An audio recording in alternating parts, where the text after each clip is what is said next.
The fight that we knew that was going to get announced has finally been announced. Charles Oliveira is going to be fighting Justin Gaethje on May 7th for UFC 274. This is potentially the most lethal fight in the lightweight division. We have one of the scariest strikers versus the scariest submission artist. And there was a lot of talk before this fight, man, especially from Justin Gaethje. We know Charles Oliveira doesn't normally talk trash. He gives respect and gives credit to almost everybody in the lightweight division, but Gaethje had a lot to say before the fight, and he kind of retracted after Oliveira fought Poirier, but that's still out there, man. He talked a lot. It's hard to take back everything he said in lead up to the Oliveira and Dustin Poirier fight. He probably still believes he will destroy Oliveira, just like he said before. He probably still believes he's going to make him quit because sometimes a fighter has to think that way. And if he genuinely retracts a lot of what he said about Oliveira, it puts Gaethje in a very weird mental space because it doesn't seem like he actually knows how good Oliveira is. He just goes to the extreme. He says he's a quitter, he has no chin, he has no good wrestling, the top guys will destroy him, to he's the greatest fighter in the division, he's tough, he's durable, he's a great striker, he's good at wrestling. It looks like Gaethje doesn't know how to gauge Oliveira, but ultimately, it's just another big step for Oliveira's championship reign. I mean, I would have loved to say that Gaethje would be one of the last big efforts, one of the last big challenges for Oliveira, but there's a lineup of killers waiting for the guy, right? Chandler wasn't enough, Poirier wasn't enough,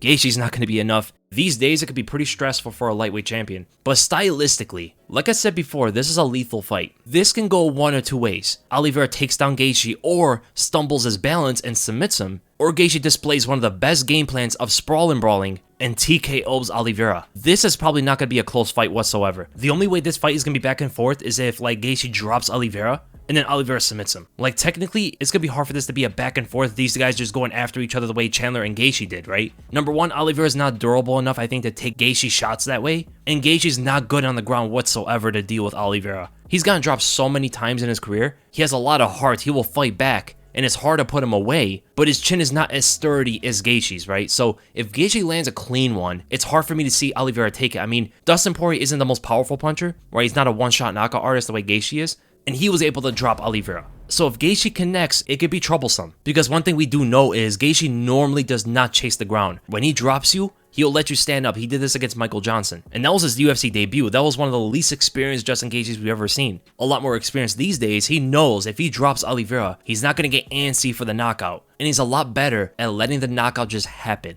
rather than chasing for it. Right, you saw that even in the Michael Chandler fight, as crazy as that fight was, Gaethje was patient in important moments in that fight. But that calmness, that stoicness of Gaethje these days, the only time we've seen that get cracked was when he fought Khabib. Why was that? Khabib had the wrestling threat, and he put on one of the craziest paces I have ever seen. He did not let Gaethje settle at all. Gaethje always had to move around and back away, almost like he was panicking in moments. Charles Oliveira pressures like that as well. Not only with his wrestling, but he's dangerous on the feet as well. His Muay Thai is legit. He's gonna have to get his eyesight sorted out because he's saying that he's seeing like 3 opponents in the cage. That's how bad his sight is. Potentially why he doesn't move his head away from punches, because he just doesn't know where to move his head. The punches coming from 3 different angles. But that kind of pressure is gonna be pretty easy to put on Gaethje, because Gaethje these days, ever since he made that transition from the warlord in the cage to a methodical striker, he's been a lot more willing to move away from the opponent, giving up the control of the pace to the opponent. Back in the day, he would stand his ground in front of you and just go toe-to-toe. These days, he's not as willing to do that. So Oliveira's definitely going to have Gaethje on the back foot from the beginning of the fight. And that kind of pressure is going to make it hard for Gaethje to throw leg kicks. One of the interesting things I've been wondering about this is, how would Oliveira deal with the leg kicks?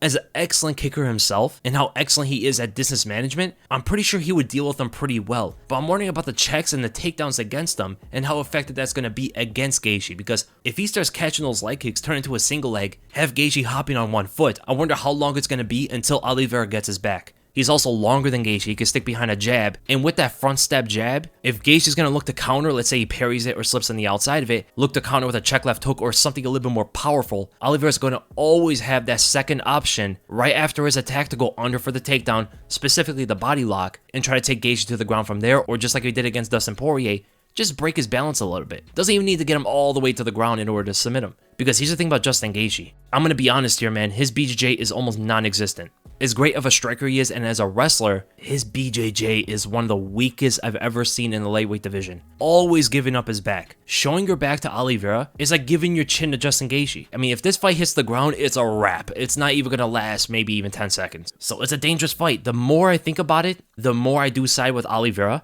but I do think it could potentially be one of Oliveira's toughest fights. Oliveira's gonna have to be strategically on point for this one. So I cannot wait until May 7th. This is gonna be a great fight. I have a feeling they're going to stack the card as well because January's card wasn't stacked. February's card is not stacked either. They're really saving up fights, and I believe that May 7th card is going to be a banger. And leave in the comments below, what do you guys think about the fight? Who do you guys think is going to win, and how do you see it really playing out? Is Oliveira's submission game just a little bit too much? Is his takedown game enough to get Gaethje to the ground? Or is Gaethje just going to pound him out and defend every single takedown without getting his back taken?